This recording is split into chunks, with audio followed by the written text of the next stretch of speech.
Барыңызға сәлем. Байланыста тағы да Нұрлан.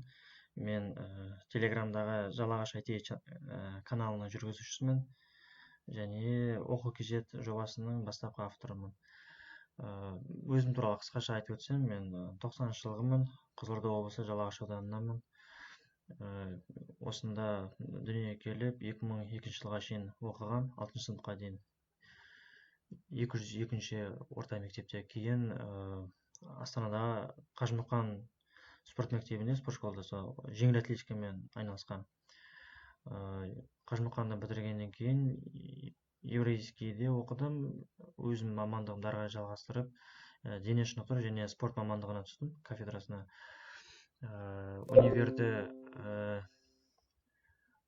Универді көп дипломмен бітірдім да, кейін нөмірі 38-ші мектеп-лицейге дене шынықтыру пәнінің мұғалімі болып жұмысқа орналастым.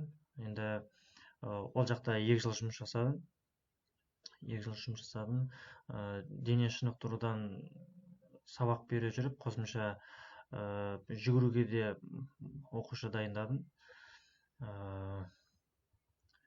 Кейін 2 жыл қызмет атқарып болғаннан кейін программированиеге ауыстым. Программированиеге ауысқанда себеп ол не болды? Жалақы болды негізі. Мен мұғалім болып жүрген кезде, жұмысқа кіргенде 54 мыңға кірдім. Ол кезде квартирам 75 мың еді. Кейін келесі жылдары айлығым өсті, 74 мыңға көтерілді. Ол кезде квартирам 85 мың болды. В общем, айлығым квартирама да жетпеді. Мен әйтеуір қасымда жігіттер болып, бірге бөлісіп квартираны төлеп тұрғасын спокойно тұрып жүрдік. Бірақ осылай кете берсе, былай кейін үйленіп, үй болуымыз қиын болатын болды. Солай ойладым. Ағам солай кеңес берді. Ағам программист болатын. Сен басың бар, қайтесің, оны мұғалімдік тастап сол жаққа кетсейші деген сияқты. Енді мен жақсы көріп тұрсам да, және сонымен қатар тағы да бір өзім жеке басыма жақпайтын бір факторлар орын алды мектепте жұмыс істеп жатқан кезде. И солардың, в общем, барлық себептердің қосындысынан мен ауысып кеттім. Саланы ауыстырдым.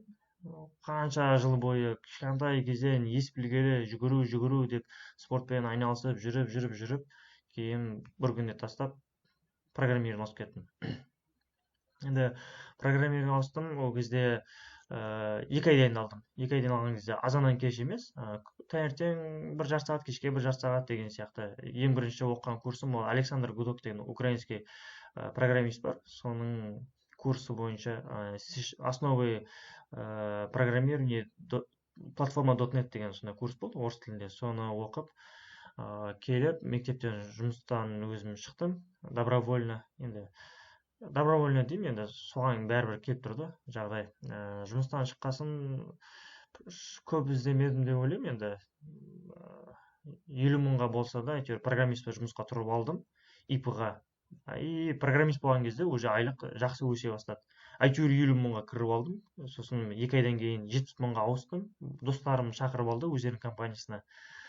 Сосын ай сайын жайлап 10 мыңнан қосып сөйтіп 120-ға келген кезде бір демалдық. В общем, кейін 180-ге келіп бір демалдық. Сосын ары қарай қосып уже программистер негізі айлап қосады ғой, айлап. Мен өзім компанияны көп ауыстырдым. Сосын программист болып жүрген кезде өзім параллельно офлайн үйрету жұмыстарын көп жүргіздім. Офлайн үйреттім и курс жүргізу бірінші опытым солай басталды. Қазір онлайнға шығып жатырмын.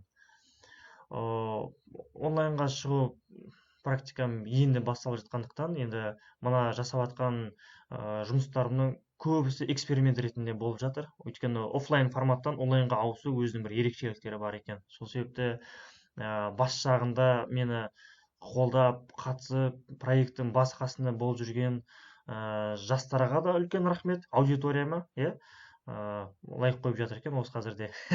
Рахмет, түнгі 2-де 3-де ютубтағы постыма лайк қойып жатқан. И сонымен қатар маған ақыл кеңесін беріп жүрген ағаларымыз және басқа да талантты жастар, солармен де араласып көп кеңес сұрап жүрмін және маған көмектесіп жатыр, технически де тіпті донат жасап жатыр. Айтпақшы, соңғы видеоларымда назар аударған болсаңыздар, менің даусым жақсы шығып жүр, өйткені мен микрофон сатып алдым. 20 мыңға түсе ма деп ойлағам, 16 мыңға түсті. Жақсы микрофон. Солай,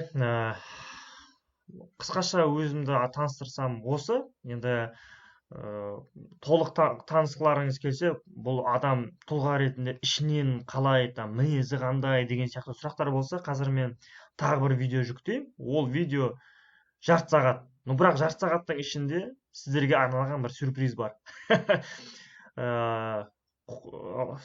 Арасынан бірдеңе бар и ақша бар десем, короче, болатын шығар. В общем, сол қысқаша болса, әрі қарай көрісе жатармыз.